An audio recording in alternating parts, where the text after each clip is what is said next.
Welcome to the Deep Dive. We're here to take sometimes complex research, deep psychological studies, and these really practical self-leadership ideas and, well, make them clear. Make them something you can actually use. Yeah, distill it down into actionable knowledge. Exactly. And today, our sources are quite a mix: psychological papers, some very insightful self-help guides, and studies looking specifically at, professional advancement. A good stack. A really good stack.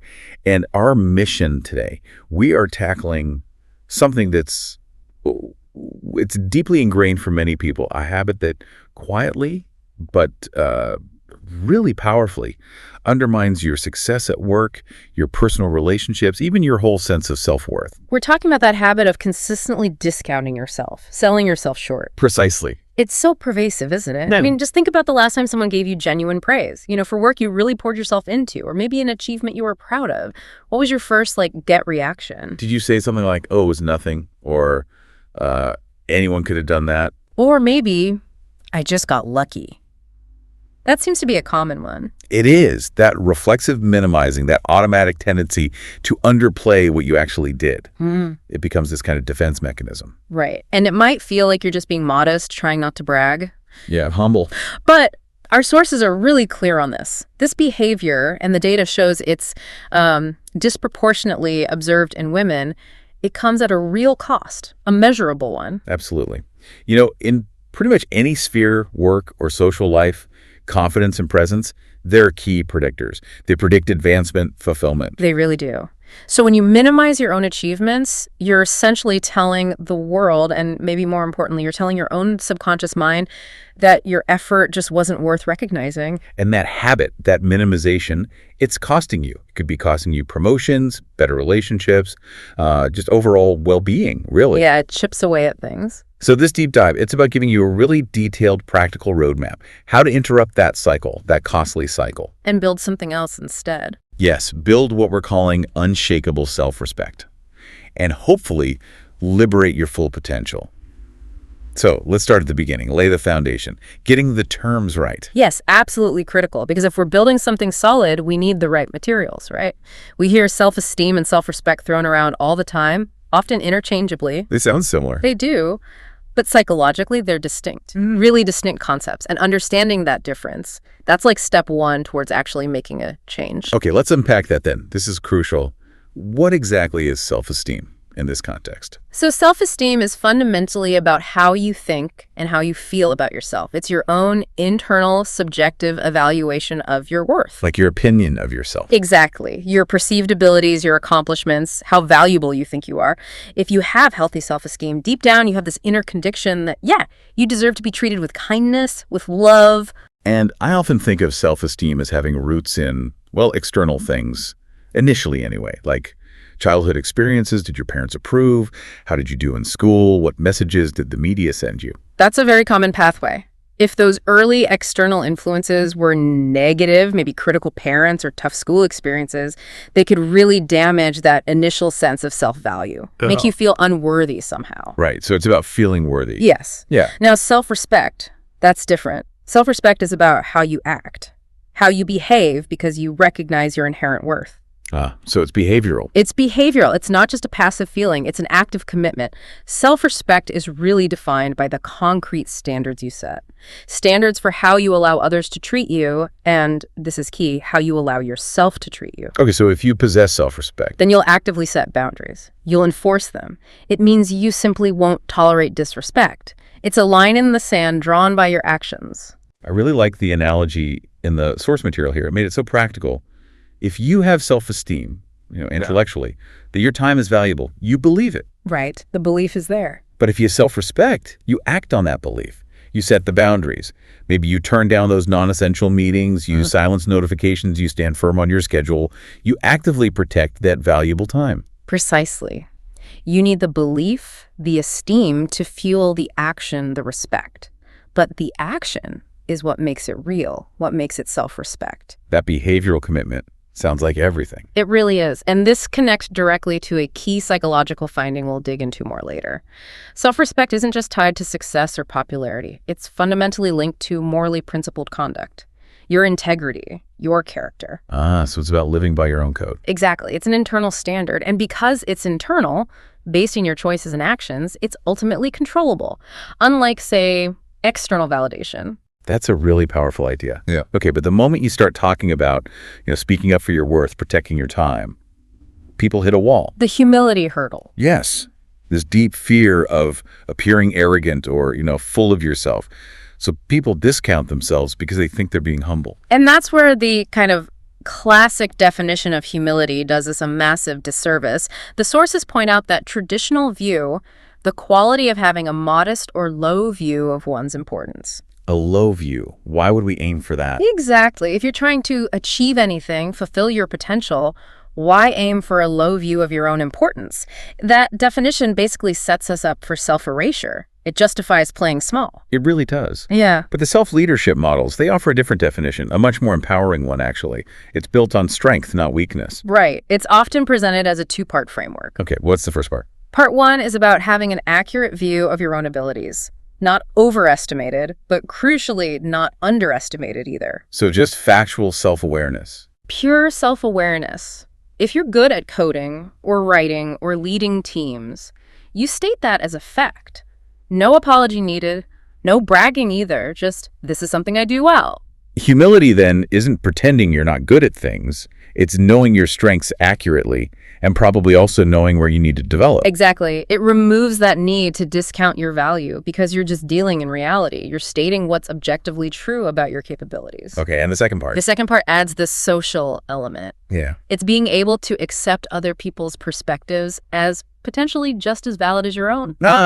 Okay. So you can be confident, state your accomplishments factually. While still respecting diverse viewpoints, being open to learning from others, not assuming you have all the answers. That feels like the real antidote to things like narcissism or bigotry. Yeah. You're confident, but you're not closed off. Precisely. It's confidence paired with openness. That's a truly powerful and I think liberating way to think about humility. It's actionable. You can practice that. Yeah, that's a much stronger foundation to build on. So with that understanding, let's move into the diagnosis phase. If self-respect is the goal, why is this self-discounting habit so persistent? Yeah, why does it stick around? The sources really highlight a mechanism called attribution bias. And interestingly, it often presents differently along gender lines, especially in work environments. Right. We touched on the observation that women are statistically more likely to lean towards perfectionism. Yes, often measuring themselves against these, frankly, unrealistic or sometimes totally imagined standards, which inevitably creates this chronic feeling of falling short. Even when they've actually achieved quite a lot. Exactly. And this perfectionism is like fuel for the attribution bias. This is the really crucial finding here when things go wrong. Okay. Women are more likely to attribute the blame internally to themselves. They'll say, oh, I didn't prepare enough, or I'm just not smart enough for this. They internalize the failure. Right, it's my fault. Yes. But here's the damaging flip side. What happens when things go right? When there's success? What happens? They tend to externalize it. They attribute the success to luck or good timing, or maybe they say, oh, the team carried me, or my boss helped a lot. Wow. So failure is my fault, but success is accidental or someone else is doing. That's the narrative it creates internally, and you can see how crippling that dialogue would be over time. Absolutely. How does that contrast with the general findings for men in the sources? Well, the sources suggest men, on average, tend to be a bit more pragmatic, maybe adopting more of a near enough is good enough kind of mindset sometimes. Less perfectionistic, perhaps? Potentially. And furthermore, there's some evidence they might be slightly more prone to what you could call a form of self-delusion, maybe a healthy overestimation of their own competence in some cases. Okay. Little confidence boost, maybe not always 100% backed by reality. Something like that. And this allows them to consistently value their own efforts a bit more highly, perhaps. And what does that translate to professionally? That slight overestimation or pragmatism? It translates directly into action. That confidence, whether it's perfectly justified by objective metrics or not, it means they are often significantly more likely to ask for things. Like raises, promotions. Exactly. Ask for raises, seek promotions, advocate for advancement in general, even if maybe they don't tick every single box on the job description. Wow. So this confidence gap, fueled partly by women discounting themselves and men maybe slightly overvaluing, it means one group might be waiting patiently for merit to be noticed and rewarded, Right, expecting it to be awarded almost automatically if they just work hard enough. while the other group is actively, confidently, and respectfully claiming their worth, advocating for themselves, even if they're just near enough. That's a pattern the research points towards, and you can see immediately what a massive professional hurdle that self-discounting creates. It holds people back from asking for what they might actually deserve. We have to address that with practical steps. Definitely. And to start doing that, we first need to really see, maybe painfully honestly, the damage these current behaviors are causing. Our sources lay out 8 signs, 8 painful, but really honest indicators that you might have lost self-respect, that your sense of worth is being kind of outsourced. Yeah, outsourced to external factors, other people's opinions, validation. It's like your internal compass is broken or you stopped listening to it. Okay, let's go through them. Recognizing the pattern is the first step to changing it. Absolutely. Sign number 1. You constantly put others' needs above your own. Now, generosity is wonderful. It's a strength. But There's a line. there's a line. When you prioritize everyone else, their needs, their requests, their emergencies, to the point where you erase your own needs, your kindness actually turns into self-abandonment. And that breeds resentment, doesn't it? Down the line. Always. It inevitably leads to resentment, burnout, feeling drained. The practical takeaway here is stark. Every single time you say yes to someone else's non-essential request, something that drains you or takes away from your priorities, You're saying no to yourself. you are simultaneously saying a firm no to your own well-being, your rest, your own important commitments. It's a direct trade-off. Okay, that's clear. Sign number 2. You tolerate poor treatment and, crucially, you make excuses for it. Yes. This could show up anywhere. Maybe it's a friend who consistently flakes on plans last minute, or a partner who subtly belittles your opinions or achievements. Or even a boss who's maybe verbally sharp or dismissive. Exactly. And the key indicator is that you catch yourself rationalizing it. You think, oh, maybe I'm just being too sensitive, or, well, they're under a lot of stress, or they didn't really mean it that way. Minimizing the impact on yourself. Precisely. But the hard truth is, every time you excuse bad behavior, Yeah. you are actively, implicitly teaching that person how you expect and how you will accept being treated. You're setting the standard, and it's too low. Poof. Okay. Sign number 3. Basing your worth entirely on external validation. This is a big one in our current culture.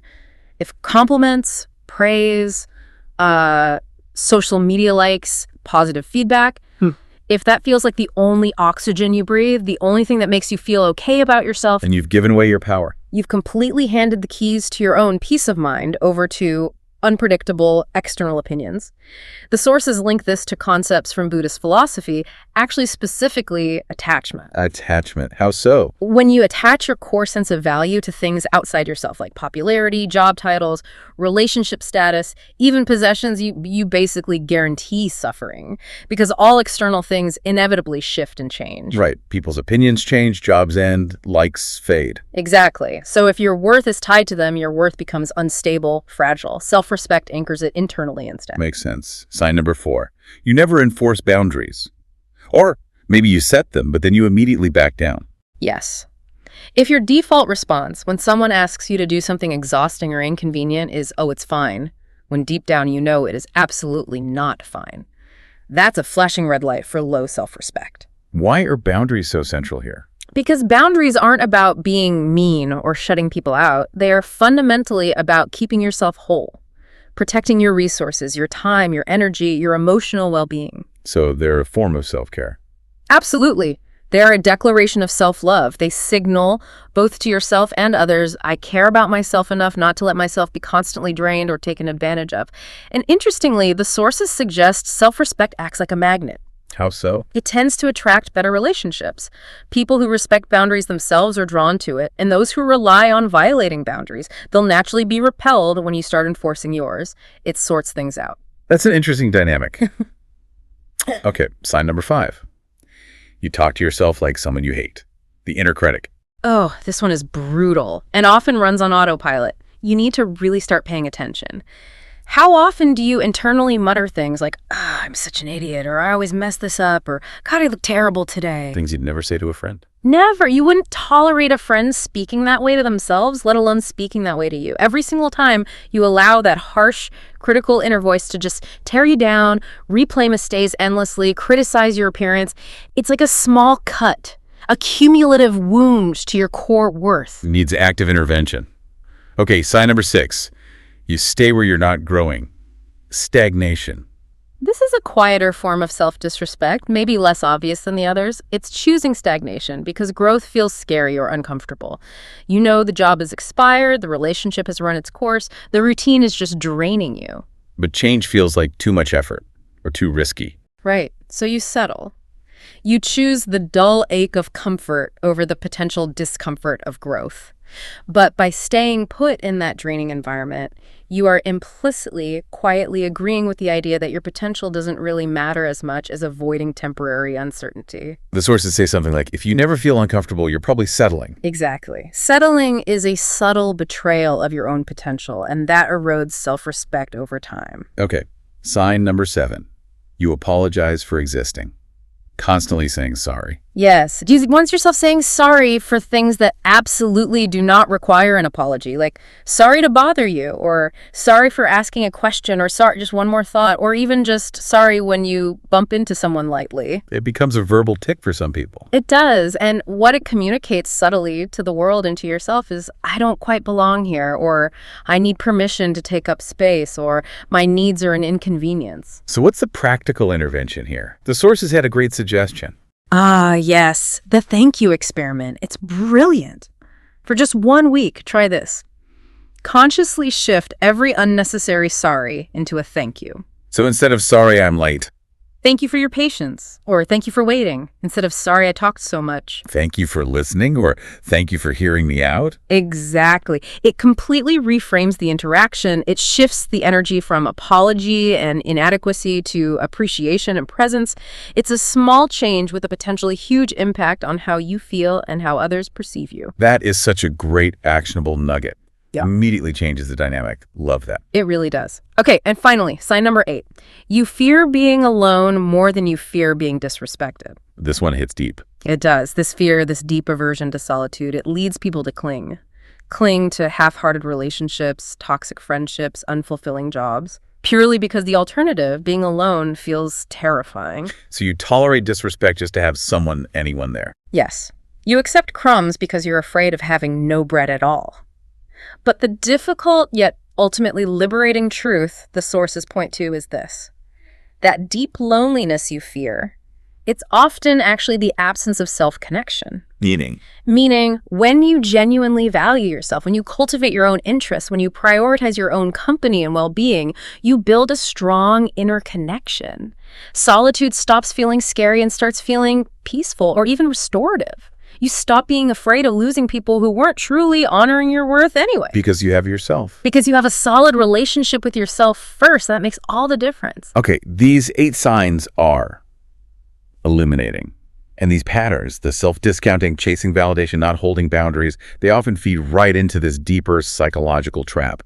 Self-sabotage, specifically something called self-handicapping. Yes, self-handicapping. It's insidious, this one, because it often feels strangely rational in the moment you're doing it. How is it defined? What is it actually? Yeah. It's defined as actively, sometimes unconsciously, engaging in behaviors that create an external, plausible excuse for potential failure before the task or event even happens. So you set up an excuse in advance. Exactly. The core psychological goal isn't actually success, it's ego protection.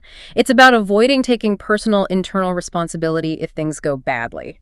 So instead of facing the potential pain of thinking, I failed because I wasn't capable enough or I wasn't smart enough. Which really stings the ego, right? Right. Instead, you can say, well, I failed, but it's because I stayed up all night watching that series, or I messed up the presentation, but I was so hungover. Precisely. You're essentially trading a potential conclusion about a stable internal weakness, like ability or intelligence, for a temporary external obstacle, like lack of sleep or intoxication. You create a buffer for your ego. That research example you mentioned for the sources was really stark. The students with the anagrams. Yes, it's a classic study.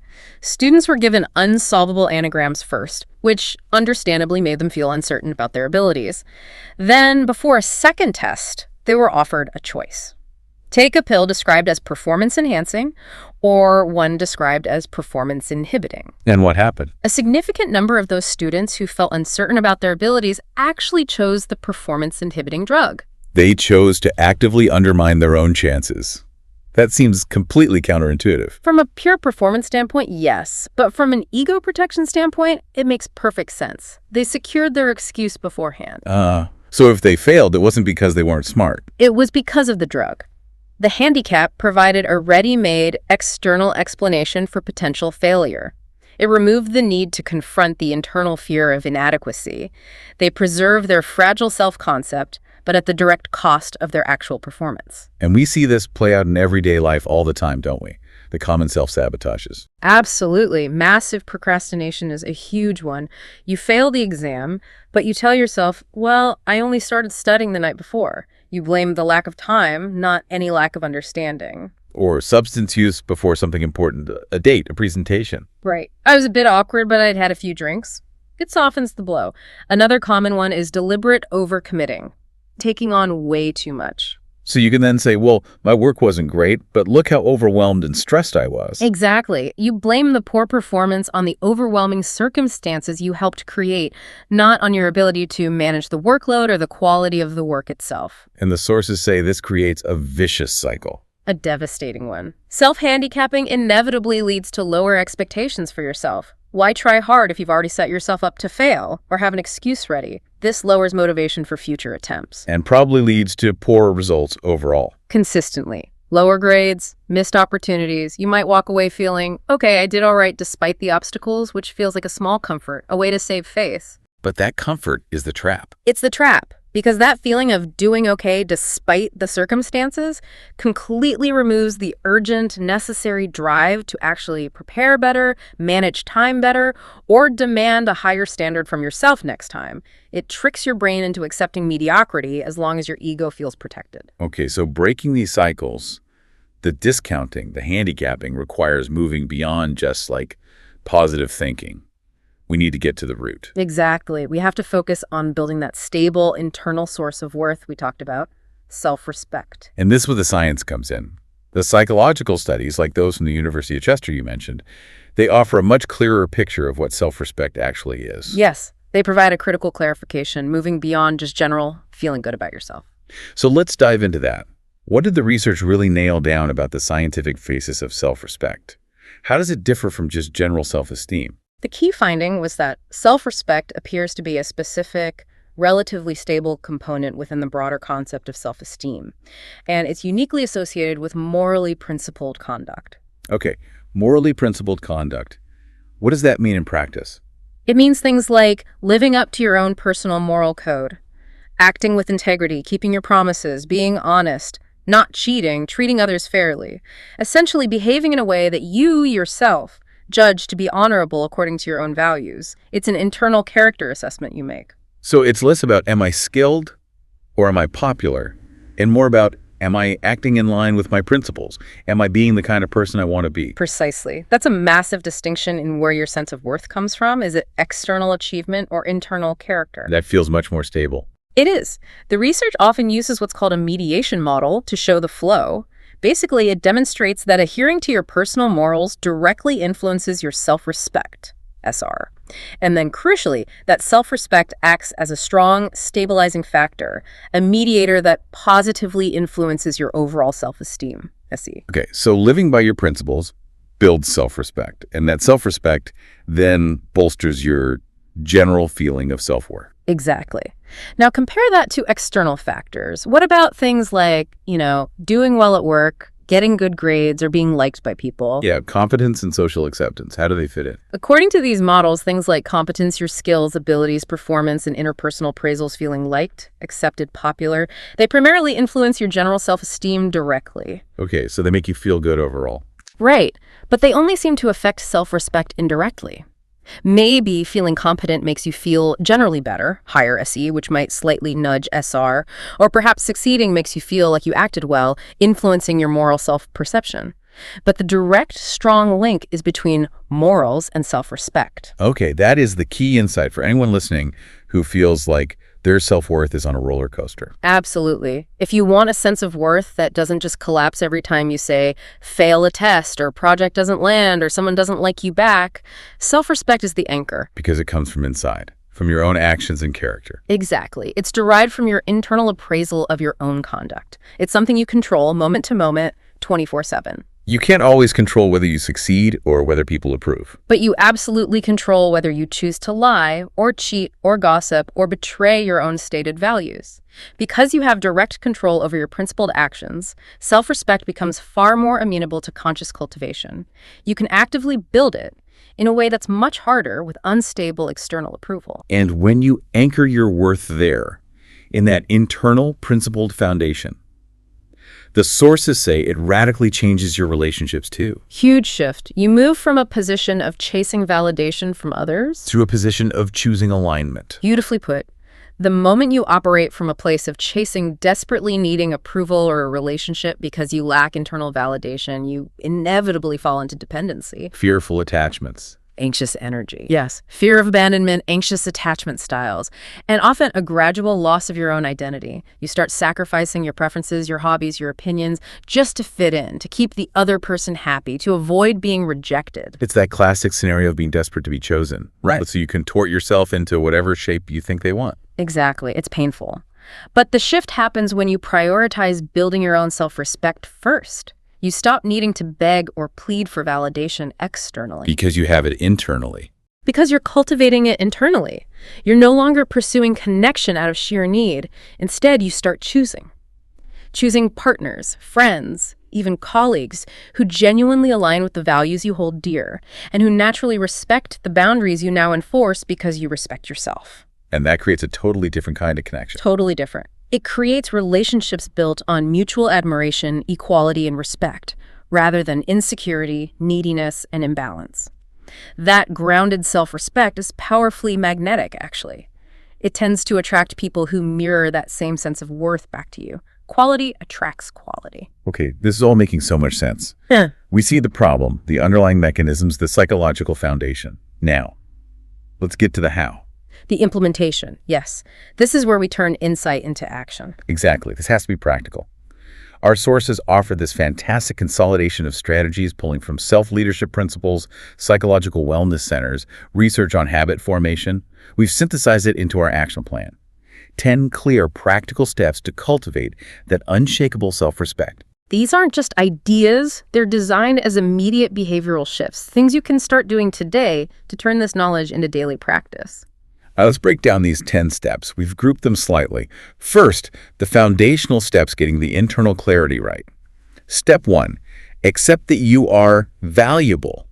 Intrinsically valuable. This is fundamental. It's about consciously separating your human being, your inherent worth, just because you exist, from your human doing, your actions, achievements, mistakes. So your worth isn't tied to your performance. Exactly. Your inherent worth is non-negotiable. It exists regardless of what you accomplish, how much money you have, your job title, your social standing. The sources emphasize nobody, absolutely nobody, has the right to judge your fundamental worth as a human being. It's built in. Believing that, really internalizing that, feels like the bedrock for resisting that urge to discount yourself when, say, you don't beat a goal. It is. It's the anchor.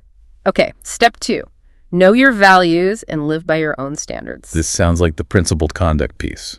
It is. You need to take actual concrete time to reflect and define what your core beliefs truly are. What principles guide you? Honesty, creativity, compassion, growth, loyalty, courage. Write them down. Make them explicit. Make them explicit. Then use them as your compass, your guide for decisions, big and small. True, deep self-respect comes from consistently aligning your actions with these deeply held values, especially when it's difficult, inconvenient, or unpopular. And the sources had a powerful test question for this. Yes. If no one was watching, no one would know, and there were absolutely no external rewards or punishments, what choices would I make? That question cuts through the external noise and reveals your true principled self. Living from that place builds respect. Okay, foundation's down. Now, the behavioral shifts the concrete action. Step 3, set clear boundaries. This is where self-respect becomes really tangible, really practical in daily life. You must learn to say no.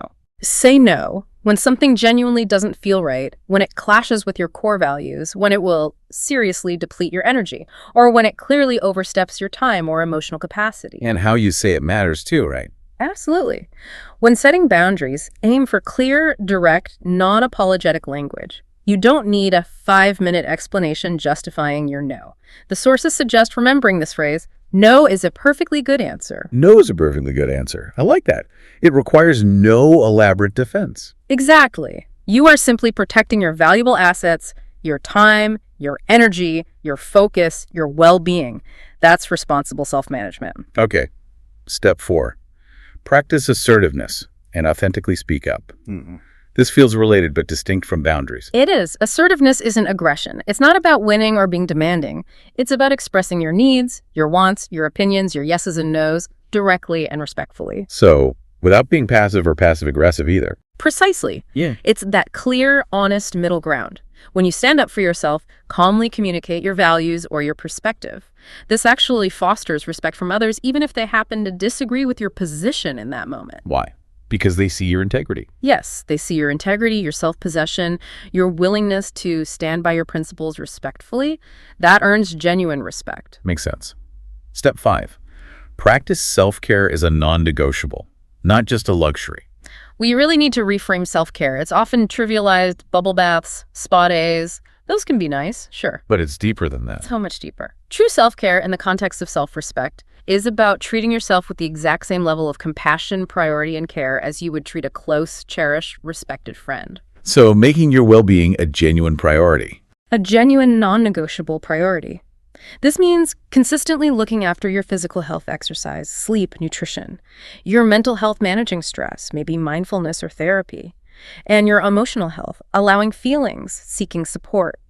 When you consistently prioritize self-care, you're making a tangible daily investment in your own self-worth. You're acting like you matter. Okay, foundational clarity, behavioral shifts.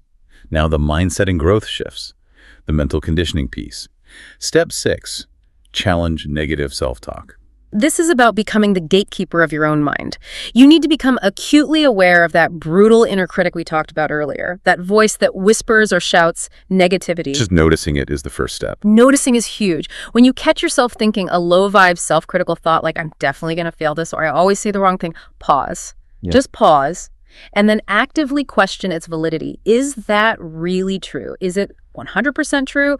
Is it helpful? And then replace it. Yes. Replace that inner criticism with balanced self-compassion. The sources suggest a great technique. Ask yourself, what would a rational, kind, loving friend say to me right now in this situation? Outsource the compassion for a second. Exactly. Yeah. You deserve the same fairness, understanding, and encouragement that you would instantly offer to someone else you care about who is trying their best. Give that to yourself. Right. Step 7. Acknowledge strengths and celebrate accomplishments. This feels like the direct antidote to that attribution bias. It absolutely is. Yeah. You have to consciously, deliberately get clear about what you are actually good at. No false modesty, no apologies. Just the facts. Just the facts. Take objective stock. What are your unique talents, your skills, your positive qualities? What have you successfully accomplished in the past, big or small? Write them down if you need to. Make a list. Don't own them. Own them. Recognize and explicitly state, at least to yourself, the effort, the skills, the persistence that led to those successes. Don't attribute it all to luck. This practice builds that accurate view of your abilities, which, remember, is the healthy, self-respecting form of humility. Okay, step 8.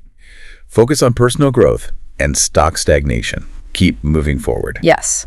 Actively pursuing growth, whether it's learning something new, developing a talent, advancing your career, improving your health, is a direct, powerful affirmation that your potential matters, that you matter enough to invest in. And growth usually involves some discomfort, right? Always. Growth requires disruption. It pushes you outside your comfort zone. Remember that sign of low self-respect staying where you're not growing. If you are always comfortable, chances are you're settling. Embracing growth, even when it's challenging, builds something called self-efficacy. Self-efficacy. It's your belief in your own ability to succeed in specific situations or accomplish a task. As you overcome challenges through growth, your self-efficacy increases, which consistently reinforces your self-respect. You prove to yourself you can handle things. Nice feedback loop. Okay, step 9. Overcome approval seeking and choose yourself. This sounds like one of the harder ones. It can be, because the desire for approval is deeply human. But this step is about consciously dialing back the dependency on external validation. Stop begging and pleading, even subtly, for others to tell you you're okay or worthy or good enough. How do you do that in practice? The sources suggest applying a powerful internal filter question to your choices and actions. If no one praised me for this, if no one even noticed, if I got zero external validation, would I still do it? Does it align with my values? Is it important to me? Wow, that really shifts the focus inward. Completely. The more you consciously choose your actions based on your internal compass, your values, your integrity, your sense of purpose over the potential for external applause, the more powerful and stable your self-respect becomes. You essentially become your own primary validator. That sounds like freedom. Okay, last one. Step 10. Surround yourself with positive influences and forgive the past. These often go hand in hand. First, actively curate your social environment. Pay attention to how people make you feel. Seek out relationships, friends, mentors, colleagues who genuinely uplift you, challenge you constructively, support your growth. And minimize contact with the drainers. Yes. Consciously minimize contact with those who consistently undermine your self-esteem, drain your energy, or disrespect your boundaries. Your environment matters hugely. And second, deal with the past. Forgive yourself. Forgive yourself, yes. Acknowledge past mistakes or regrets, learn from them, but understand crucially, the past does not equal the future. Your past choices don't define your inherent worth now. Practice self-forgiveness for missteps. Let them be lessons that guide you forward, rather than anchors trapping you in shame or self-criticism. Okay, those 10 steps, they feel really solid, really actionable. And what comes across strongly is that rebuilding self-respect, it's not like this one big dramatic light bulb moment. No, not at all. It's exactly the opposite, actually. Yeah. The sources often describe it more like a slow, quiet homecoming, a return to yourself. A homecoming, how so? It's built through a series of small, often unnoticed, intentional, persistent decisions made day after day. It's that small refusal to laugh along with a disrespectful joke. It's enforcing that boundary about your Sunday afternoon, even if it feels awkward. It's choosing the principled action when no one's looking. Each small choice reinforces something. Each small choice quietly reaffirms. My time is valuable. My energy isn't infinite. My needs matter. My worth doesn't depend on anyone else seeing it or validating it. It's a gradual accumulation of self-trust. And when you make those choices consistently, the sources suggest the liberation is profound. It brings us back to that really inspiring thought you mentioned earlier, the Marianne Williamson quote. Yes. Our deepest fear is not that we are inadequate.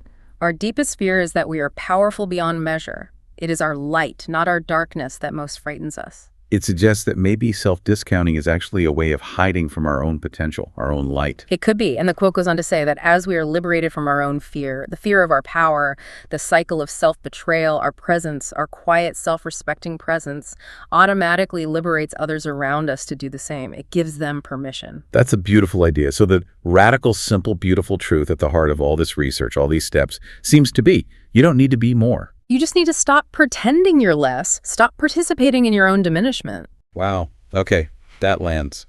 Now, as we wrap up, one final provocative thought for you to mull over this week. It ties these principles directly back into immediate practical action. Okay, let's hear it. Reflect on a psychological concept mentioned briefly in some sources called constructive living. It's derived from Japanese psychotherapies like Morita and Nikan therapy. It's highly pragmatic. Constructive living, what's the core idea? The core idea is this. You fully acknowledge the feelings that disturb you. The feeling of inadequacy, the fear, the self-doubt, the urge to procrastinate. You notice them, accept their presence, but you don't get bogged down analyzing them endlessly. You mentally set them aside. Okay, acknowledge but don't wallow. Then what? Then you immediately pivot your focus and get busy doing what needs to be done anyway, according to your values and chosen goals.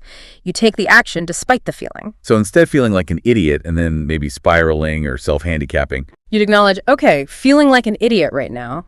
Mentally put that feeling in a box over there for a moment. And then immediately pivot to step 4, assertively speaking up in the meeting anyway. Or step 8, starting work on that growth project anyway. Action over analysis, action despite emotion. Exactly. So the question for you is, how might adopting this very pragmatic approach acknowledge the feeling, then immediately shift focus to principled constructive action?